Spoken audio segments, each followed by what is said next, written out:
भैया हराओ बोलो।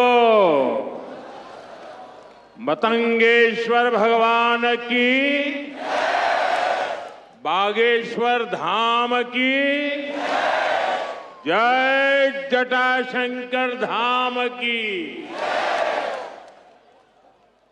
अपुन औरण खां मोरी तरफ से दो ही हाथ जोड़ के राम राम जो। कार्यक्रम में उपस्थित मध्य प्रदेश के गवर्नर श्री मंगू भाई पटेल, मुख्यमंत्री भाई मोहन यादव जी, जगत गुरु पूज्य रामभद्राचार्य जी, बागेश्वर धाम के पीठाधीश्वर श्री धरेंद्र शास्त्री जी, दीदी मां साध्वी ऋतंबरा जी, स्वामी चिदानंद सरस्वती जी, महंत श्री बालक योगेश्वर दास जी, इसी क्षेत्र के सांसद विष्णुदेव शर्मा जी, अन्य महानुभाव और प्यारे भाई और बहनों, बहुत ही कम दिनों में मुझे दूसरी बार वीरों की इस धरती बुंदेलखंड आने का सौभाग्य मिला है। और इस बार तो बालाजी का बुलावा आया है।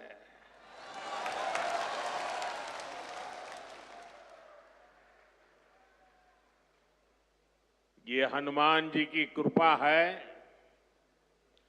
कि आस्था का ये केंद्र अब आरोग्य का केंद्र भी बनने जा रहा है। अभी मैंने यहां Shri Bageshwar Dham medical science and research institute का भूमि पूजन किया है। ये संस्थान 10 एकड़ में बनेगा। पहले चरण में ही इसमें 100 बेड्स की सुविधा तैयार होगी। मैं इस पुनीत कार्य के लिए श्री धीरेन्द्र शास्त्री जी का अभिनंदन करता हूं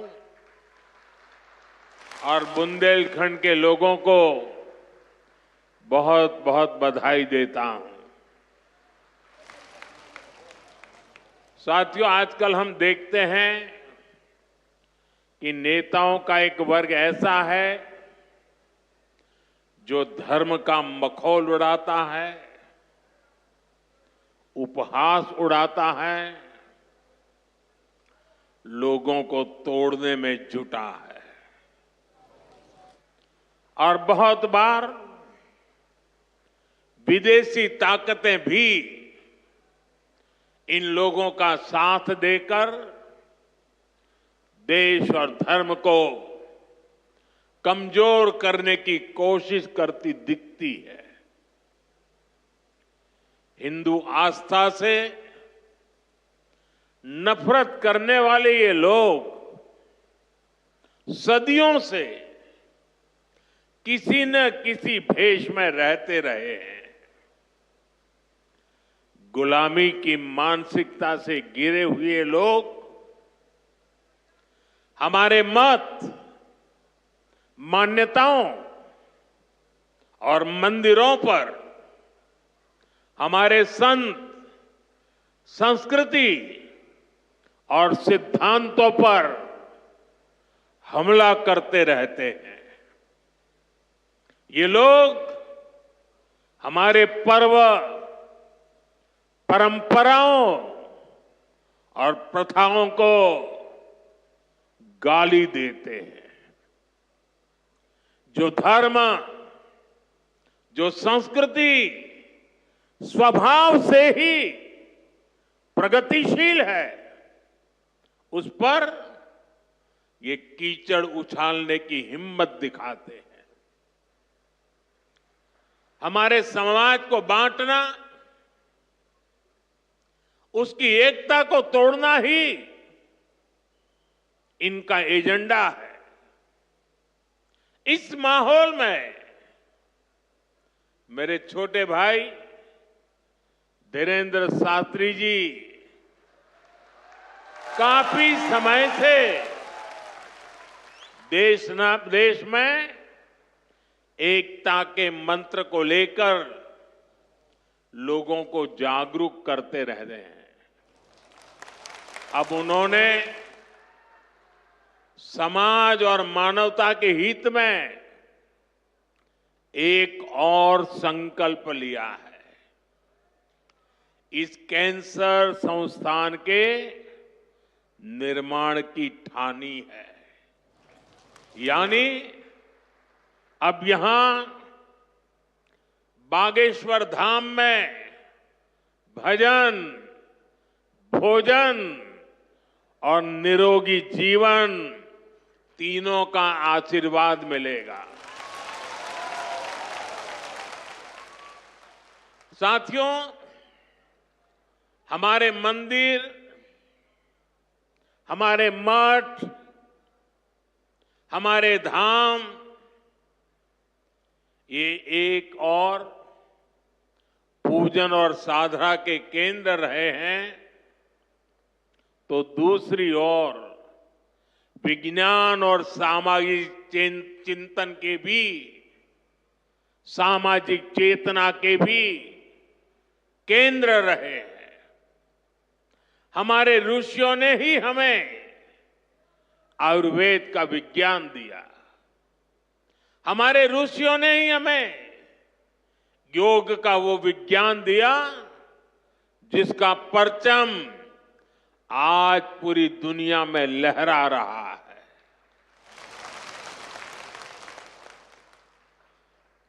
हमारी तो मान्यता ही है, परहित सरिस धर्म नहीं भाई, अर्थात दूसरों की सेवा, दूसरों की पीड़ा का निवारण ही धर्म है। इसलिए नर में नारायण, जीव में शिव, इस भाव से जीव मात्र की सेवा, यही हमारी परंपरा रही है।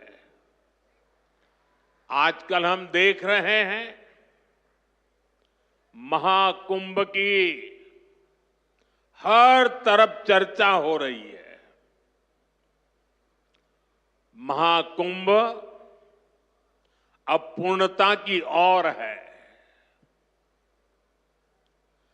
अब तक करोड़ों लोग वहां पहुंच चुके हैं। करोड़ों लोगों ने आस्था की डुबकी लगाई है, संतों के दर्शन किए हैं। अगर इस महाकुंभ की तरफ नजर करें तो सहज भाव उड़ जाता है, ये एकता का महाकुंभ है। आने वाली सदियों तक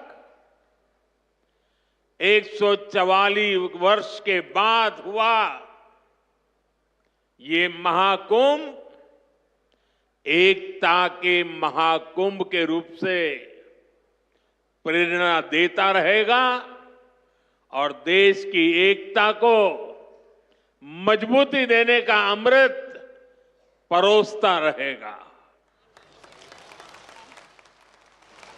लोग सेवाभाव से लगे हुए,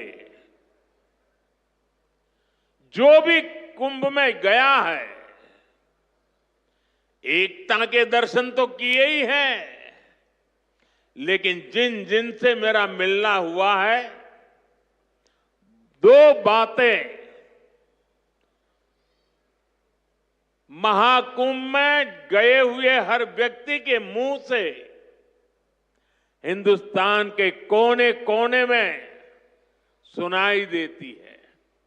एक, वे जी भर करके स्वच्छता कर्मियों की उनके गुणगान करते हैं। 24 घंटे जिस सेवा भाव से इस एकता के महाकुंभ में स्वच्छता के कार्य को संभाल रहे हैं, मैं आज उन सभी स्वच्छता के साथियों को आदरपूर्वक नमन करता हूं। दूसरी एक विशेषता है जो हमारे देश में बहुत कम सुनने को मिलती है, और इस बार मैं देख रहा हूं एकता के इस महाकुंभ से आए हुए हर यात्री कह रहा है कि इस बार एकता के महाकुंभ में पुलिस कर्मियों ने जो काम किया है, एक साधक की तरह, एक सेवाव्रती की तरह पूरी नम्रता के साथ देश के कोटि कोटि जनों को संभालना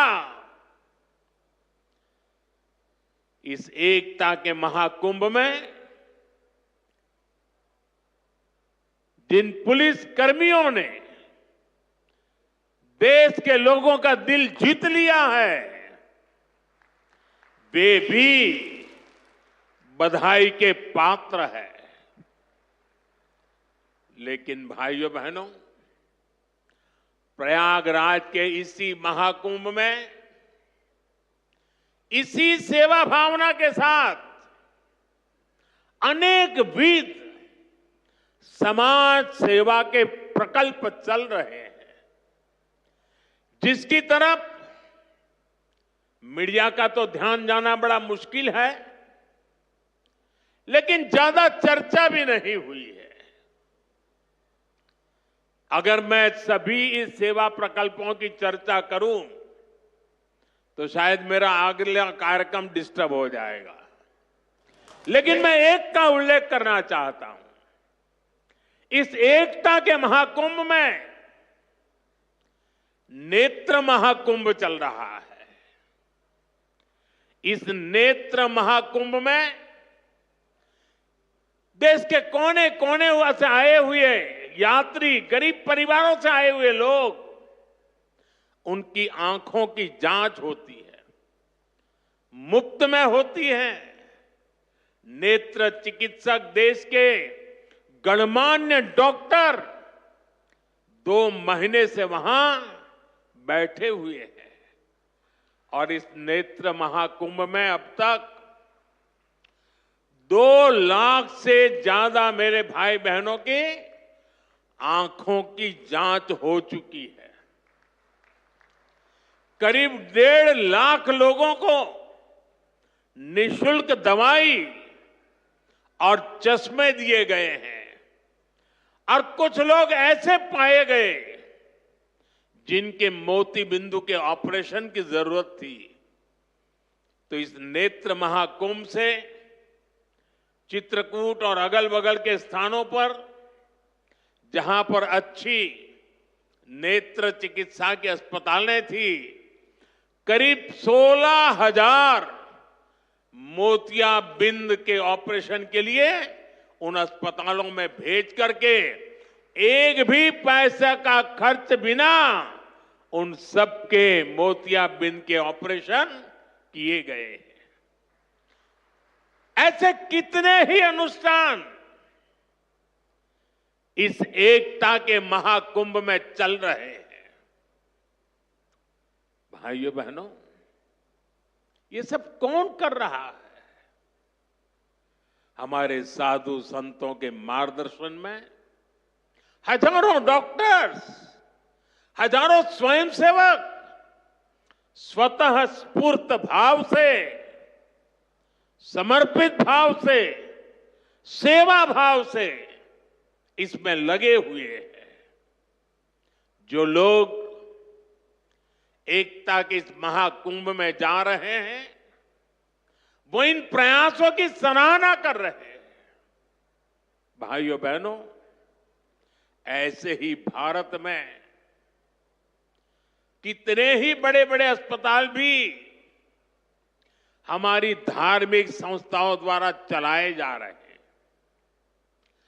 धार्मिक ट्रस्ट के द्वारा हेल्थ और साइंस से जुड़े कितने ही रिसर्च इंस्टीट्यूट्स चलाए जा रहे हैं।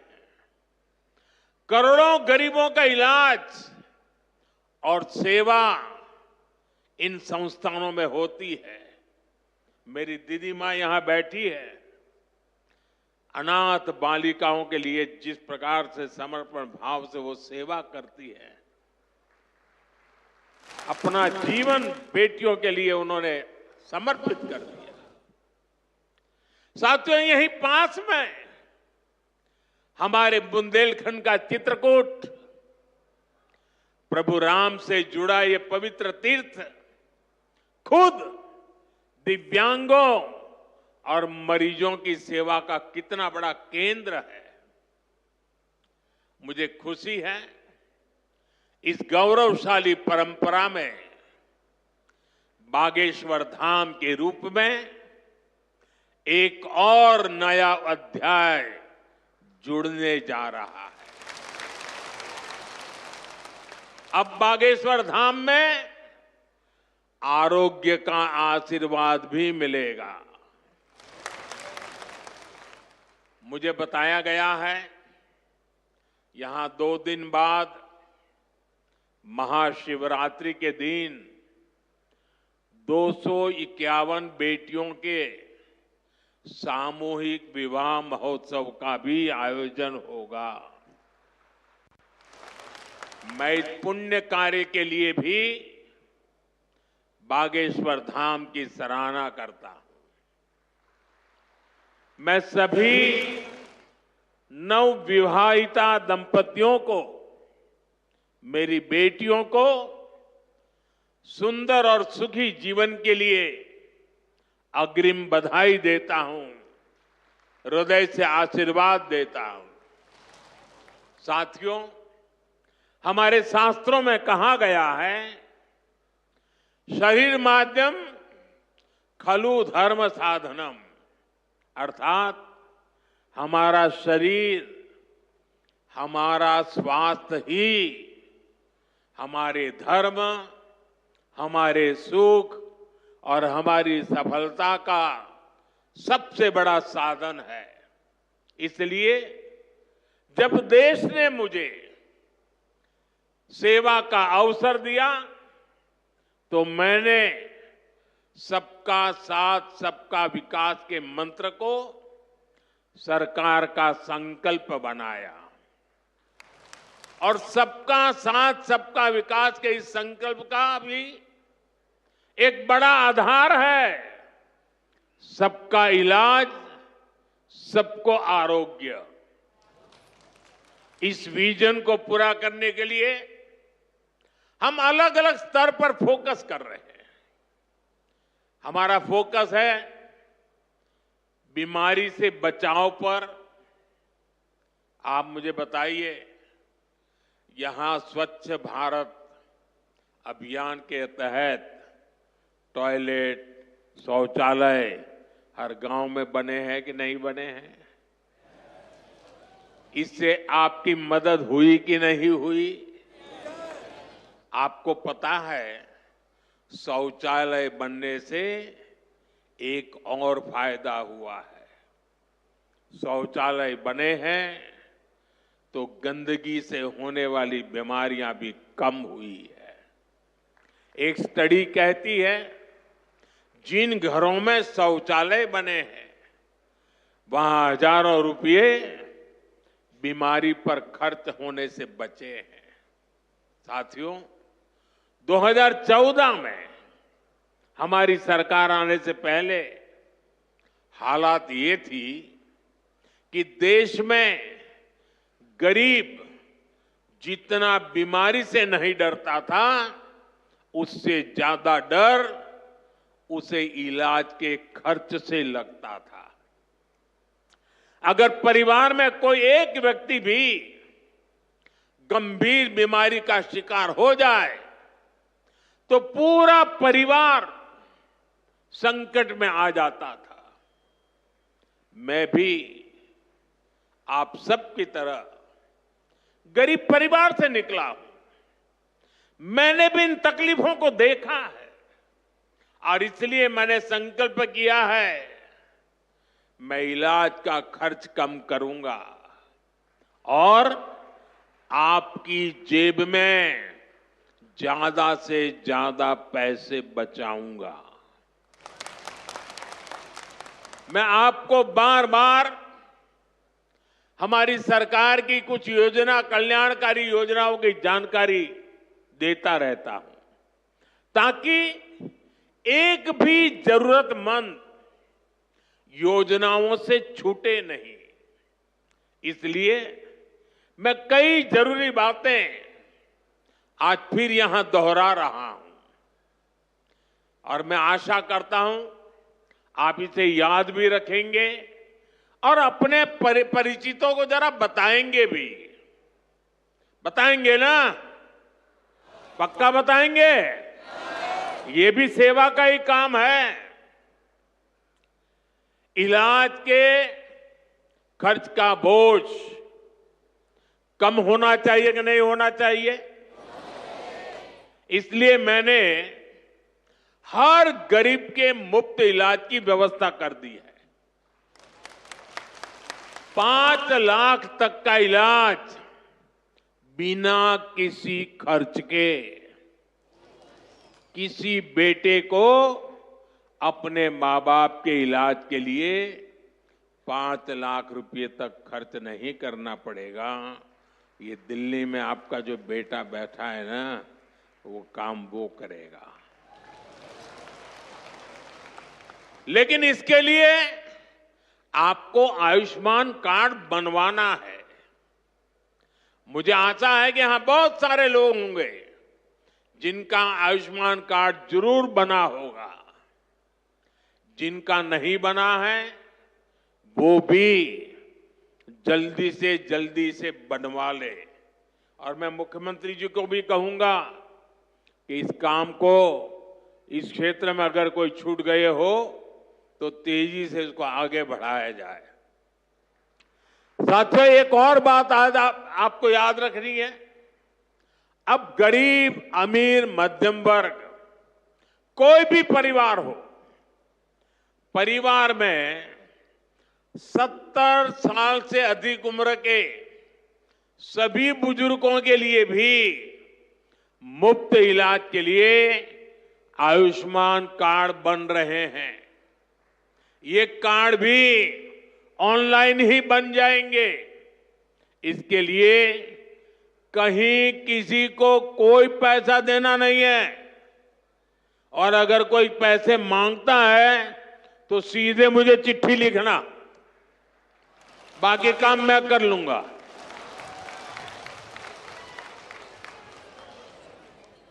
अगर कोई पैसा मांगता है तो क्या करेंगे आप? लिखेंगे? मैं इन संत महात्माओं को भी कहता हूं कि आप भी जरा आयुष्मान कार्ड का प्रबंध कर दीजिए ताकि आपको कभी बीमारी में मुझे सेवा करने का मौका मिले। आपको तो बीमारी आने वाली नहीं है, लेकिन अगर कहीं आ जाए तो। भाइयों बहनों, कई बार इलाज के लिए अस्पताल में भर्ती होने की जरूरत नहीं पड़ती है। डॉक्टर की लिखी दवाई घर पर ही खानी पड़ती है। ऐसे में मेडिकल स्टोर से सस्ती दवाई मिले, मैंने इसका भी इंतजाम किया है। इस खर्च को कम करने के लिए देश में 14,000 से ज्यादा जन औषधि केंद्र खोले गए हैं। और ये जन औषधि केंद्र ऐसे हैं कि जो दवाई बाजार में 100 रुपये में मिलती है, जन औषधि केंद्र में वही दवाई सिर्फ 15, 20, 25 रुपये में मिल जाती है। अब आपका पैसा बचेगा कि नहीं बचेगा? तो आपको जन औषधि केंद्र से दवाई लेनी चाहिए कि नहीं लेनी चाहिए?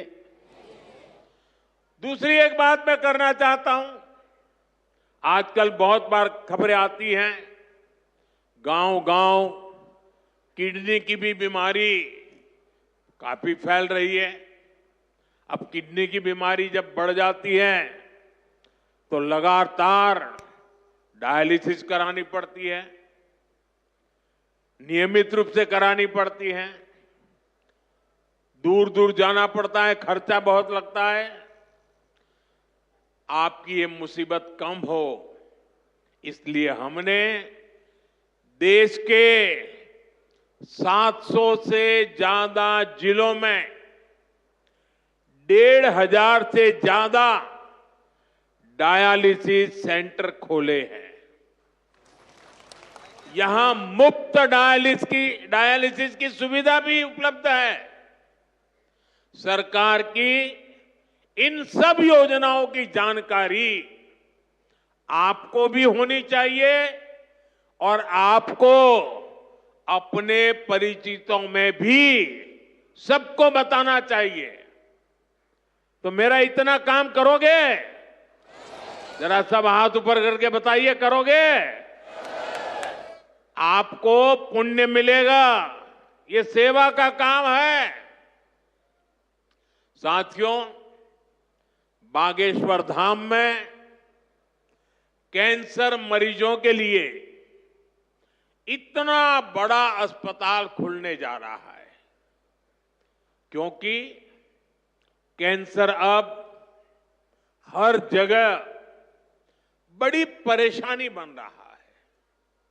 इसलिए आज सरकार, समाज, संत सब कैंसर के खिलाफ लड़ाई में मिलकर प्रयास कर रहे हैं।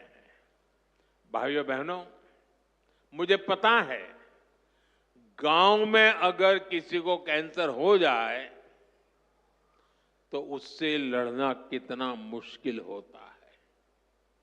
पहले तो बहुत दिनों तक पता ही नहीं चलता कि कैंसर हुआ है। बुखार और दर्द की घरेलू दवाएं ही आमतौर पर लोग लेते रहते हैं, और कुछ लोग तो पूजा जाप में चले जाते हैं, किसी तांत्रिकों के हाथ में फंस जाते हैं। जब तकलीफ बहुत बढ़ जाती है या गांठ दिखने लगती है, तब जाकर बाहर दिखाते हैं, तब पता चलता है कि कैंसर हुआ है। और कैंसर का नाम सुनते ही पूरे घर में मातम छा जाता है, सब कोई घबरा जाता है, सारे सपने चूर चूर हो जाते हैं, और ये भी समझ नहीं आता कि कहां जाना है, कहां इलाज कराना है। ज्यादातर लोगों को दिल्ली, मुंबई का ही पता होता है। इसलिए हमारी सरकार इन सब तकलीफों के समाधान में लगी है। इस साल जो बजट आया है उसमें भी कैंसर से लड़ने के लिए कई सारी घोषणाएं की गई है, और मोदी ने तय किया है कि कैंसर की दवाओं को और सस्ता किया जाएगा।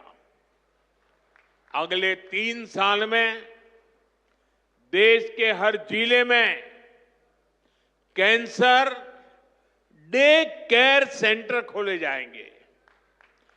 डे केयर सेंटर में जांच भी होगी और आराम करने की सुविधा भी होगी। आपके पड़ोस में ही जो जिला अस्पताल है, चिकित्सा केंद्र हैं, वहां कैंसर क्लिनिक भी खोले जा रहे हैं। लेकिन भाइयों बहनों, आपको मेरी एक बात अच्छी लगे या बुरी लगे, लेकिन इसको कुछ करना ही पड़ेगा। याद रखना और जीवन में लागू करना। कैंसर से सुरक्षा के लिए आपको भी सावधान और जागरूक होना पड़ेगा। सबसे पहली सावधानी ये है कि समय से कैंसर की पड़ताल, क्योंकि एक बार कैंसर फैल गया तो उसे हराना उतना ही मुश्किल हो जाता है। इसलिए हम 30 साल से ज्यादा उम्र के सभी लोगों की जांच के लिए एक अभियान चला रहे हैं। आप सबको इस अभियान का फायदा उठाना चाहिए, हिस्सा बनना चाहिए। लापरवाही नहीं करनी है। थोड़ी सी भी जो शंका हो तो कैंसर की तुरंत जांच करवानी है। एक और बात, कैंसर को लेकर सही जानकारी भी बहुत जरूरी है। ये कैंसर किसी को छूने से नहीं होता है। ये छुआछूत की बीमारी नहीं है। ये छूने से नहीं फैलती है। कैंसर का खतरा बीड़ी, सिगरेट, गुटखा, तंबाकू और मसाले से बढ़ता है। ये माताएं बहनें ज्यादा खुश हो रही है मेरी बात सुन के। इसलिए कैंसर फैलाने वाले इस सब नशे से आपको तो दूर रहना ही है, औरों को भी उससे दूर रखना है। अपने शरीर और स्वास्थ्य का ख्याल रखना है। और मैं आशा करता हूं, अगर हम सावधानी रखेंगे तो बालेश्वर धाम के कैंसर अस्पताल पर बोझ नहीं बनेंगे। यहां आने की जरूरत नहीं पड़ेगी। तो सावधानियां रखोगे ना? लापरवाही तो नहीं करोगे ना? साथियों, मोदी आपका सेवक बनकर आपकी सेवा में जुटा है। मैं पिछली बार जब छतरपुर आया था तो यहां मैंने हजारों करोड़ रुपए की योजनाओं का लोकार्पण और शिलान्यास किया था, और अभी मुख्यमंत्री जी ने इसका वर्णन भी किया। आपको ध्यान होगा, इनमें 45,000 करोड़ रुपए की केन बेतवा लिंक परियोजना भी थी। ये परियोजना कितने दशकों से लटकी हुई थी। कितनी सरकारें आई चली गई। हर पार्टी के नेता भी बुंदेलखंड आते थे, लेकिन यहां पानी की किल्लत बढ़ती ही चली गई। आप मुझे बताइए, पिछली किसी सरकार ने अपना वादा पूरा किया क्या? ये काम भी तब शुरू हुआ जब आपने मोदी को आशीर्वाद दिया। पीने का पानी और उसका संकट दूर करने के लिए भी तेजी से काम हो रहा है।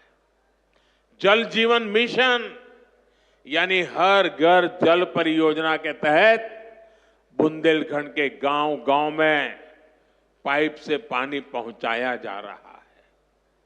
गांव में पानी पहुंचे, हमारे किसान भाई बहनों की तकलीफ दूर हो, उनकी आय बढ़े, हम इसके लिए दिन रात मेहनत कर रहे हैं। भाइयों बहनों, बुंदेलखंड समृद्ध बने, इसके लिए जरूरी है कि हमारी माताएं बहनें भी उतनी ही सशक्त बने। इसके लिए हमने लखपति दीदी और ड्रोन दीदी जैसी योजनाएं शुरू की है। हम 3 करोड़ बहनों को लखपति दीदी बनाने का लक्ष्य लेकर चल रहे हैं। बहनों को ड्रोन उड़ाने की ट्रेनिंग भी दी जा रही है। बुंदेलखंड में सिंचाई का पानी पहुंचेगा। बहनें ड्रोन से फसलों पर छिड़काव करेगी, खेती में मदद करेगी, तो हमारा बुंदेलखंड समृद्धि के रास्ते पर तेजी से आगे बढ़ेगा। भाइयों बहनों, गांव में ड्रोन तकनीक से एक और बड़ा जरूरी काम हो रहा है।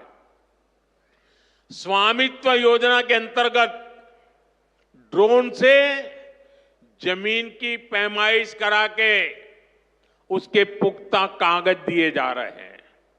यहां एमपी में तो इसे लेकर बहुत अच्छा काम हुआ है। अब इन कागजों पर लोग बैंक से आसानी से लोन भी ले रहे हैं। ये लोन रोजगार धंधे में काम आ रहा है, लोगों की आय बढ़ रही है। साथियों, बुंदेलखंड की इस महान धरती को विकास की नई ऊंचाई पर पहुंचाने के लिए डबल इंजन की सरकार दिन रात मेहनत कर रही है। मैं बागेश्वर धाम में कामना करता हूं, बुंदेलखंड समृद्धि और विकास की राह पर इसी तरह आगे बढ़ता रहे। और आज मैं हनुमान दादा के चरणों में आया तो मुझे लगा क्या ये धीरेन्द्र शास्त्री अकेले ही पर्ची निकालेंगे कि मैं निकाल पाऊंगा। तो मैंने देखा कि आज हनुमान दादा की मुझ पे कृपा होती है कि नहीं होती है। तो हनुमान दादा जी ने मुझे आशीर्वाद दिया और मैंने आज पहली पर्ची निकाली, उनकी माताजी की पर्ची निकाली, और जिसकी बात शास्त्री जी ने बता दी आपको। खैर साथियों, ये बहुत बड़ा अवसर है, बहुत बड़ा काम है। संकल्प बड़ा हो, संतों के आशीर्वाद हो, प्रभु की कृपा हो, तो समय सीमा में सब पूर्ण होता है। और आपने कहा है कि इसके उद्घाटन के लिए मैं आऊं, दूसरा कहा है कि उनकी बारात में मैं आऊं। मैं आज सार्वजनिक रूप से वादा करता हूं, दोनों काम कर दूंगा।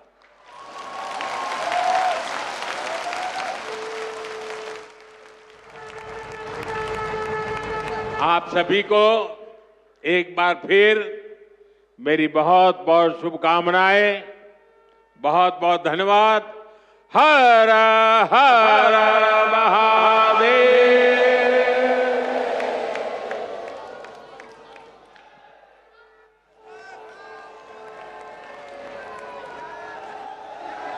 ये नारे रुकने नहीं चाहिए उनकी उपस्थिति में। जिस तरीके से उनकी उपस्थिति ने आज बागेश्वर धाम के इस विराट संकल्प को एक नई ऊंचाई दी है, निश्चित रूप से वे आप सबकी तालियों के पात्र हैं। बोलिए बागेश्वर धाम की, बोलिए भारत माता की जय श्री राम। प्रधानमंत्री जी के इस ओजपूर्ण संबोधन में बागेश्वर धाम परिवार का संबल था। उस संबल के साथ ही हम इस कैंसर अस्पताल के लिए प्रोत्साहित हैं। भारत को निरोगी बनाने की दिशा में जो प्रयास प्रधानमंत्री जी के द्वारा किए जा रहे हैं, बागेश्वर धाम परिवार भी उनकी इस परमार्थ संकल्पना में उनके साथ खड़ा है। उन्होंने आस्था को लेकर, विज्ञान को लेकर, कैंसर के खतरे को लेकर विस्तार से न सिर्फ अपनी बात रखी, बल्कि हमें सचेत, जागृत और समृद्ध